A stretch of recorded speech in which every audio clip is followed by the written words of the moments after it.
सुधांशु जी, शुरुआत हम आपसे करेंगे।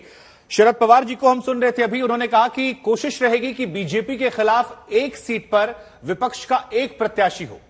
उधर कई नेता यह भी कह रहे हैं कि 23 जून आवत बा, बिहार में बीजेपी को डर लागत बा। तो आप लोग को डर वर लग रहा है? जिस तरह से माहौल इकट्ठा हो रहा है, 12 पार्टियां दावा ठोक रही हैं, कह रही हैं साल भर से 18-19 पार्टियां तकरीबन हर मुद्दे पर बीजेपी के खिलाफ एकजुट हो रही हैं।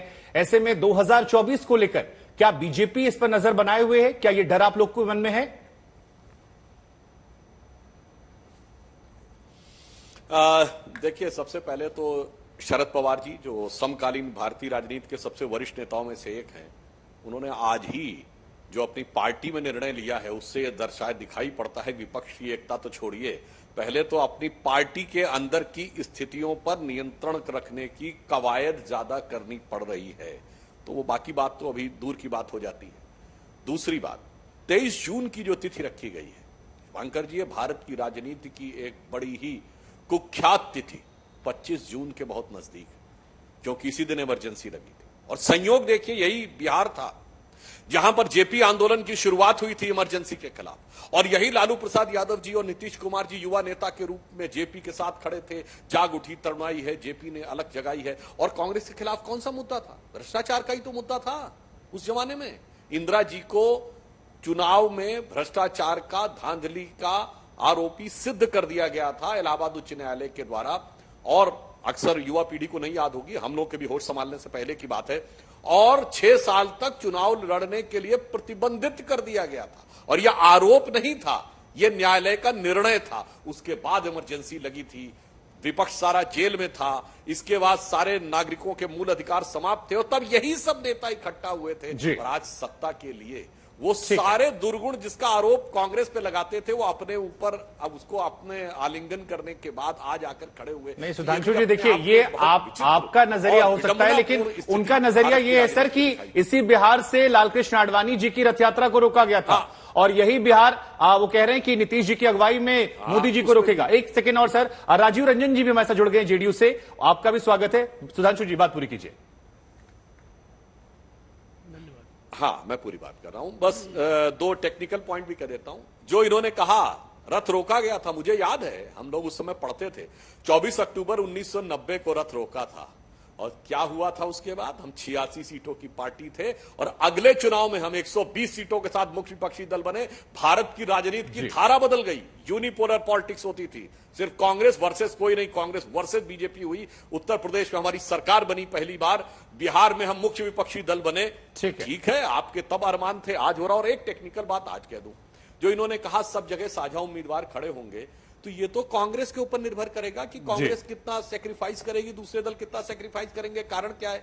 विनम्रता से कहता हूं, शरद पवार जी का तो बिहार में कोई वोट है नहीं, तो वो पार्टी खड़ी करे ना खड़े फर्क नहीं पड़ता। तेजस्वी यादव जी का महाराष्ट्र में कोई वोट नहीं है। अब कांग्रेस का 2%, 4% जितना भी वोट है उनका है, तो ये सारे दलों से पूछिए पहले कांग्रेस को कितनी सीट देंगे। ठीक है, तब तो वोट को के बारे में सोच पाएंगे। ठीक है, आप कह रहे हैं कि उनके अपने मसले हैं। सुप्रिया जी, एक सवाल आपको लेकर, हमारा उन्हीं दलों से मुख्य। ठीक है सर। सुप्रिया जी, एक सवाल आपको लेकर मन में आता है, क्योंकि ये वही कांग्रेस पार्टी है जिसने कभी 400+ सीटें जीती थी, 414। अब अगर शरद पवार जी की बात को मान लेते हैं कि हर सीट पर एक कैंडिडेट होगा, तो यह माना जा रहा अनुमान कि 200, 250, 275 सीटें आपको मिल सकती हैं। तो 414 कभी जीते थे, क्या 250 तक आना बीजेपी को हराने के लिए यह प्रसन्नता का विषय हो सकता है? एक सवाल। और दूसरा सवाल यह है, आज ही बंगाल में हमने देखा कि लेफ्ट और टीएमसी कार्यकर्ता पंचायत चुनावों में एक दूसरे पर पत्थर मार रहे थे। दिल्ली में, पंजाब में कांग्रेस और आम आदमी पार्टी का इशू है। तो क्या ये सारे इश्यूज जो है ये रिजॉल्व हो जाएंगे जब 23 जून को आप लोग बैठेंगे? आपके सारे सवालों का मैं जवाब दूंगी, लेकिन आपने बीजेपी से एक सवाल पूछा कि आपको डर लग रहा है। डर लगना स्वाभाविक है, क्योंकि अब तो इनका आइडियोलॉग आरएसएस कह रहा है कि मोदी के बल पर आप चुनाव नहीं जीत सकते हैं। आरएसएस कह रहा है पैरों के नीचे से जमीन खिसक गई है, 2024 का चुनाव जीतना मुश्किल होगा। ये तो आरएसएस का सर्वे बता रहा है, हमारा सर्वे तो नहीं कह रहा है।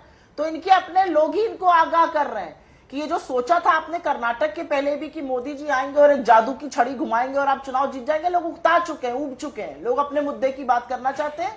आरएसएस आपको आगाह कर रहा है, आप सुनना चाहिए ना सुनना चाहिए वो आपकी मर्जी, ना सुनना चाहिए तो हमारे लिए अच्छा है।